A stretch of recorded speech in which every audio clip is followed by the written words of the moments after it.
Yeah, I was a bit down on the show last week, but the penultimate episode of The Last of Us was so goddamn good that I am not ready for the finale. I can't. Not yet.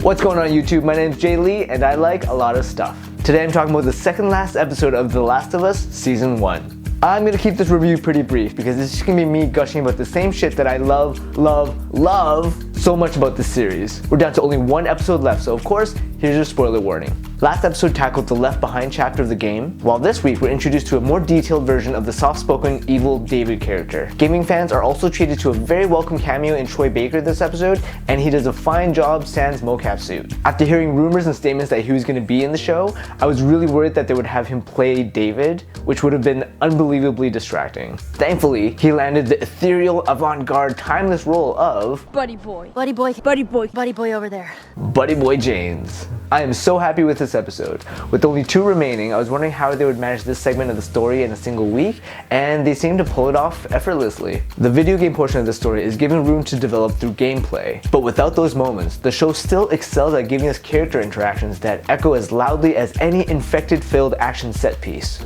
The pace in which this episode goes through the story beats was incredible. They cover a lot of narrative ground, from Ellie hunting, meeting David, talking one-on-one, and then leading the men away from Joel. It's all brisk but never feels rushed, with each scene shot beautifully and wonderfully acted as always. Bella Ramsey owns this episode with 2 giant moments. Tell them that Ellie is a little girl who broke her fucking finger! It's okay. Okay. But I have to say, I was elated to see the Joel interrogation tactic play out in live action. We got to see a bit of it in episode 6 with the Aboriginal couple, but here it's full on Joel, as violent and as ruthless as we've seen him in the game. Phenomenal. The introduction and discovery of David's true character was handled extremely well and, I dare say, even more effective than the game. The choice to characterize him as a born-again religious cult leader awoken by cordyceps was a really fascinating spin on the undeniably evil piece of crap character. Like, look at this guy. There's no way he's not eating people after saying grace. And then being able to watch the episode peel back each grotesque layer made the climax of the episode oh so gratifying. My gosh, did they do that scene justice. But what makes the episode is that, like the game, it goes against conventional thinking in that Joel is on the way to Ellie. Even in the game, I was clinging to the notion that he would get there and save me playing as Ellie. He doesn't, and Ellie has to mess up David badly. But he gets there in time to pick up the pieces, and when he says to her, It's okay, baby girl. Look at you. I was just... Look guys, this is it.